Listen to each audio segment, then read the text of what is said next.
Bakit magkailangan pa mag-hunger strike ako bago magkalupa? The agriculture industry has been neglected in the past 25 years. Hindi na raw tayo may tuturing na agricultural country.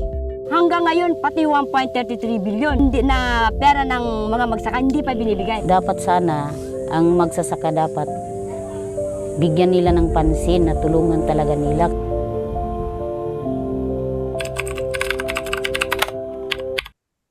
Good day, everyone, and welcome to our documentary, Land Reform in the Philippines, A Century of Struggle. Today, we uncover how agrarian reform evolved across different eras and how these changes continue to shape the lives of Filipino farmers. We'll hear from several reporters who will walk us through major policies, from early colonial reforms to today's laws, the ongoing challenges that farmers still face. Each segment will help us understand why genuine land reform remains unfinished business in our country.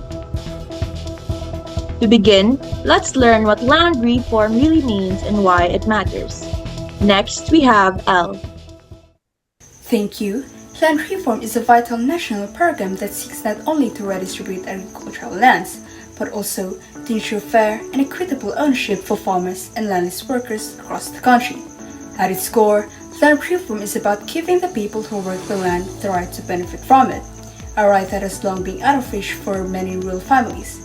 Beyond simple land distribution, the program aims to transform agricultural communities by promoting fairness, accountability, and long-term development. Its primary goals include achieving social justice, reducing rural poverty, and boosting agricultural productivity. By granting farmers genuine ownership and greater security, land reform hopes to uplift their quality of life, create more sustainable livelihoods, and ultimately strengthen the nation's food supply.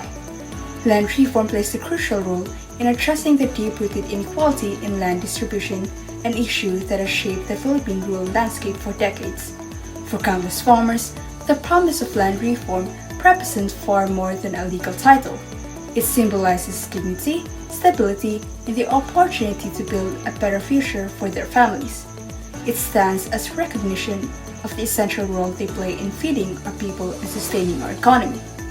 As we move forward, understanding its origin is key to appreciating its impact today.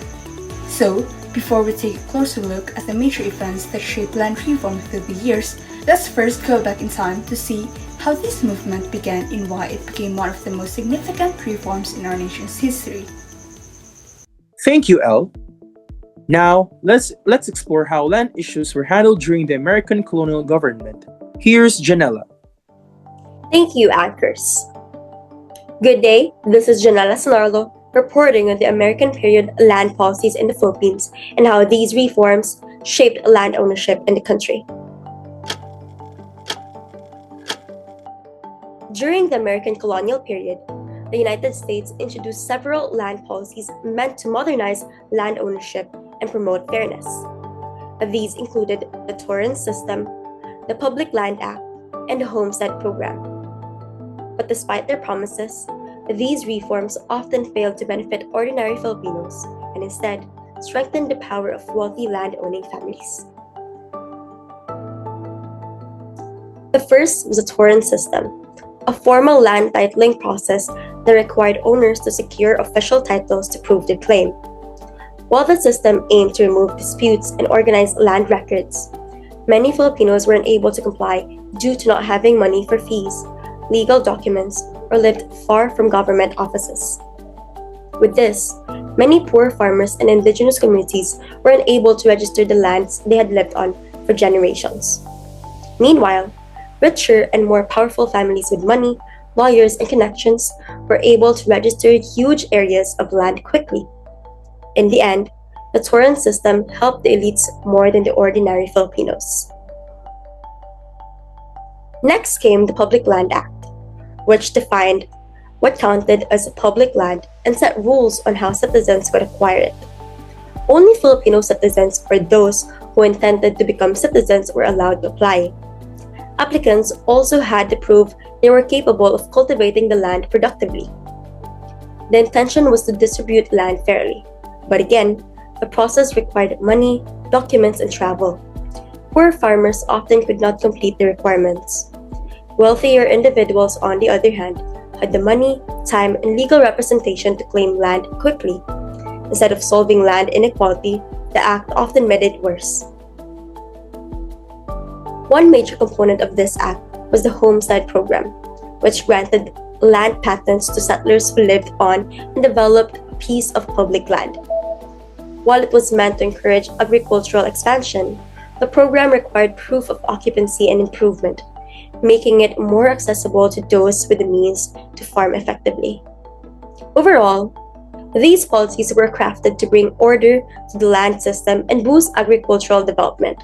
However, demanding requirements often benefited wealthier Filipinos, leaving poorer farmers at a disadvantage and contributing to persistent land inequality. Again, this is Janela Senarlo reporting on the American period policies.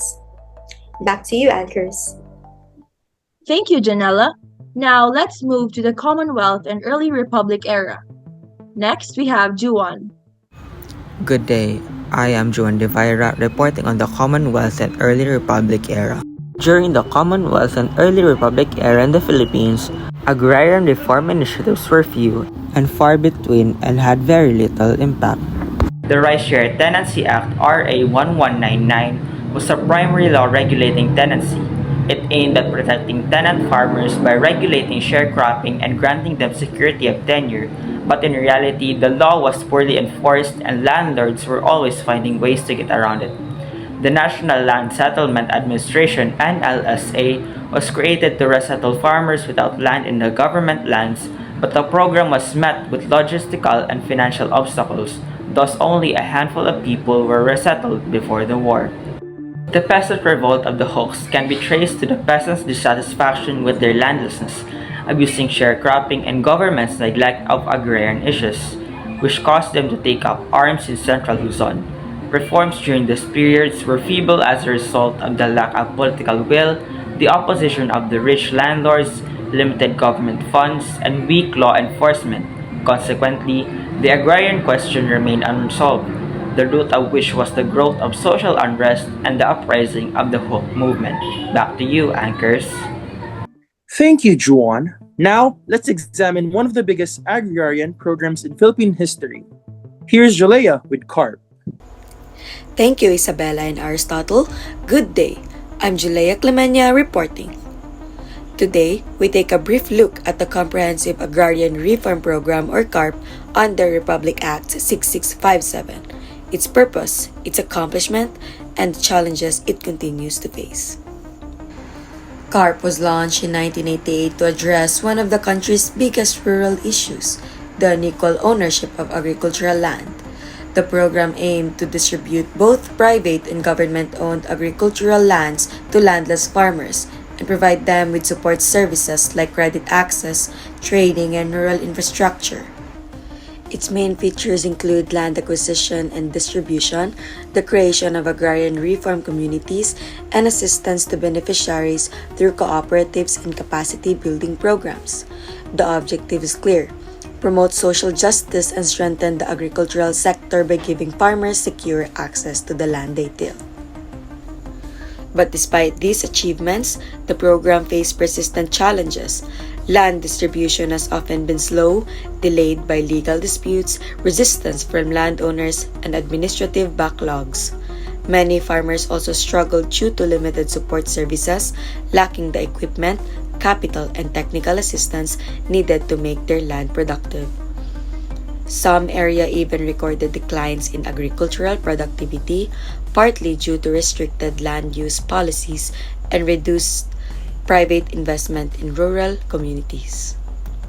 CARP made significant progress in giving land to Filipino farmers, but gaps in support and implementation continue to affect its impact. For many rural communities, the promise of real and lasting agrarian reform remains an ongoing challenge. This is Joleah Clemenia reporting. Back to you, Aristotle and Isabella. Thank you, Joleah. Since CARP faced many delays, Congress passed another law to extend and strengthen it. Next, we have Kythe with CARPER. Thank you, Aristotle and Isabella. Good day, I am Honorio, and today we break down what CARPER is. and why it is created and the issues that still surround its implementation. Way back in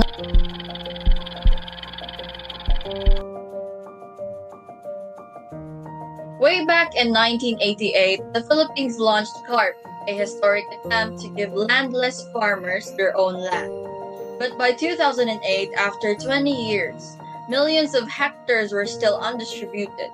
Many landowners resisted the program, and funding was running out. Because of this unfinished work, Congress passed CARPER in 2009, extending CARP for another 5 years. Why was CARPER extended? CARPER was extended, the original program, to complete the land distribution that CARP failed to finish. Lawmakers recognized that without additional time, funding, reforms, agrarian reform would stop halfway, leaving many farmers still dependent on landlords. Despite that, CARPER promised several improvements, such as stronger support services, wherein it includes credit assistance, irrigation, farm-to-market roads, and training to help new landowners use the land productively. We have a more transparent land acquisition process. Through this, better documentation and stricter rules for land valuation. Next, we have the empowering farmers and women. CARPER recognized the rights of women farmers and promoted their participation in agrarian reform. We also have the continuing funding, wherein the law added billions in budget to carry out land distribution and support services. Lastly, we have the protection from landowner evasion, wherein closing loopholes used by some landowners to avoid coverage, such as land conversion and stock distribution schemes. Despite these land reforms, CARPER still faced major challenges. We have the slow land distribution, which is due to legal battles, appeals, and landowner resistance. The unequal land valuation, causing disputes between farmers and landowners. We have the weak enforcement, especially in areas where powerful families control local politics. We also have the lack of complete support services, meaning some farmers receive land, but not the tools, the training, or financing needed to make it productive. And lastly, we have the land conversion issues, where agricultural land was turned into commercial or residential use to escape agrarian reform. These problems limited the full impact of CARPER and showed that legal reform alone is not enough without strong political will and enforcement. CARPER was designed to complete the promise of agrarian reform, land for those who actually till it, while it brought improvements and extended government efforts. Many challenges still slowed progress on the ground. The struggle for genuine land reform continues till this day. Back to you, Aristotle and Isabella. Thank you, Kythe. Now let's move to a major recent law that reshaped rice prices and farmer livelihoods. Here's Steindeich with the rice tariffication law. Good day, this is Steindeich Liquigan reporting on the rice tariffication law, or RA 11203, and its impacts on rice farmers and prices. The rice tariffication law, or also known as RA 11203, has in 2019 replaced the old rice import quota system with a tariff-based system. Before this law, only selective groups were allowed to import rice, which often caused supply shortages and high market prices. By removing these quotas and allowing anyone to import rice as long as they pay the required tariff, the government aimed to stabilize the country's rice supply and prevent price spikes. Ang rice tariffication Under law the ay new nilagdaan bilang Republic Act No. 11203 noong February 14, 2019. Ayon sa Section 3 ng batas, ang layunin ng RTL ay bawasan ang kakulangan sa supply ng bigas at pababain ang presyo sa merkado sa pamamagitan ng bukas sa importasyon at pag-alis ng quantitative restrictions. Pero ang solusyon na ito ay pansamantala lamang. Hindi nito tinutugunan ang pangunahing problema ng ating agrikultura. Mababang produksyon, kakulangan sa suporta sa mga magsasaka, at limitadong akses sa lupa at teknolohiya. Sa Section 4 ng batas, makikita ang tariffication of rice imports. Ayon sa batas, ang rice importation ay ilalagay sa isang tariffication scheme. Ibig sabihin, ang pag-angkat ng bigas mula sa ibang bansa ay papatawan na lamang ng taripa sa halip ng isang kota. Para sa mamimili, mas maraming supply, posibleng mas mababang presyo sa bigas. Pero para sa magsasakang Pilipino, kinakailangan na lang ngayon makipagsabayan sa mas murang bigas mula sa ibang bansa. Sa Section 7 ng batas, makikita ang Rice Competitiveness Enhancement Fund or RCEF. Ito ay naglalayong tulungan ang mga lokal na magsasaka. Dito pumapasok ang seed development and subsidized certified seeds, irrigation at farm mechanization, extension services, o technical na gabay sa pagtatanim. Pero ang problema, kulang ang pondo at hindi naaabot ang lahat ng magsasaka, lalo na yung mga maliliit at walang sariling lupa. Kaya kahit na may RCEF, marami pa rin ang mga nahihirapang makabawi at mabuhay sa kanilang sariling kabuhayan. Sa Section 9, meron tayong monitoring at evaluation. Dito sinasabi na dapat may monitoring mechanism para masiguro na naipapamahagi ng tama ang tulong sa mga magsasaka at maiwasan ang abuso sa importasyon. Pero sa realidad, marami pa rin mga nagreklamo na hindi nakikinabang ang mga lokal na magsasaka sa implementasyon ng batas. Dahil hindi nare-regulate ang tama, maraming lokal na magsasaka na patuloy na nawawala ng kita dahil hindi nila kaya makipagsabayan sa imported rice. Ayon na rin mismo sa Malacanang, simula nang naipasa ang Rice Tariffication Law noong 2019, nawalan ng direktang kapangyarihan ng NFA na umangkat ng bigas dahil kinakailangan pa ngayong dumaan sa LGU bago pa makagawa ng aksyon. Dahil dito, mas matagal tumugon sa kakulangan ng supply. Under the new system, rice imports are charged 35% tariffs for ASEAN sources and higher rates for non-ASEAN countries. This opened the market to more competition and led to lower and more stable rice prices for consumers, since cheaper imported rice became widely available. However, this sudden inflow of imported rice also resulted in lower farm gate prices, making it more difficult for many Filipino rice farmers to earn a sustainable income. To help farmers adjust, the law created the Rice Competitiveness Enhancement Fund, or the RCEF, which provides 10 billion pesos yearly for high-quality seeds, farm machinery, training, and credit programs. This support measures aims to improve farmers' productivity so they can compete better with imported rice. Overall, the law succeeded in lowering rice prices, but left many farmers needing assistance due to the increase of competition. Back to you, anchors. Thank you, Steindeich. Next, we'll look at the law supporting farmers through better market access. Here's Danielle with the Sagip Saka Act. Good day. This is Danielle T reporting. Today, we highlight a law that aims to help our farmers and fisherfolk earn a fair income. The Sagip Saka Act, or Republic Act 11321. The Sagip Saka Act was created to give farmers and fisherfolk direct access to markets. This means they can sell their produce and seafood straight to consumers, schools, local businesses, and government institutions, cutting out middlemen who often take a large share of their earnings. Through this law, the government provides training, logistical support, and market opportunities, helping farmers sell at fair prices while promoting sustainable agriculture and boosting local economies. But implementing the law comes with challenges. Many farmers face limited infrastructure like poor farm-to-market roads and storage facilities. Bureaucracy and lack of funding can slow down programs, and some farmers are still unaware of the benefits they can access. Addressing these issues is key to ensuring the law fulfills its purpose. The Sagip Saka Act is a significant step toward improving farmer incomes and supporting rural communities. Its success depends on continued government support and awareness programs. Back to you, anchors. Thank you, Danielle. Now, let's examine one of the most recent agrarian reform laws.